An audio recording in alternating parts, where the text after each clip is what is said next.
ती बघून सावकारांना चिकटतेस? निर्लज्ज!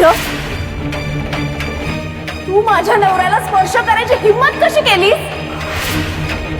दिगूने सांभाळला सखूचा तोल, माणिकचा राग झाला अनावर. सखा माझा पांडुरंग या मालिकेच्या आगामी भागामध्ये एकीकडे दिगूने सखूचा तोल सांभाळला आहे. एवढंच नव्हे तर सर्व कुटुंबाने दिगू आणि सखूला एकत्र पाहिलं आहे आणि त्याचमुळे माणिकचा आता संताप झाला आहे.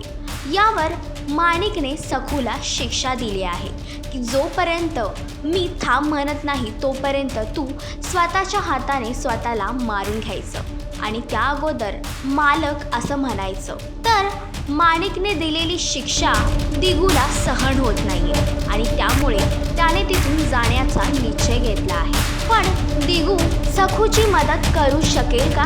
मालिकेचा अपकमिंग ट्रॅक तुम्हाला कसा वाटला हे कमेंट करून नक्कीच सांगा आणि अशीच अपडेट जाणून घेण्यासाठी तुम्ही आमचे चॅनल डेली चक्कर याला लाईक, शेअर आणि सबस्क्राईब नक्कीच करा.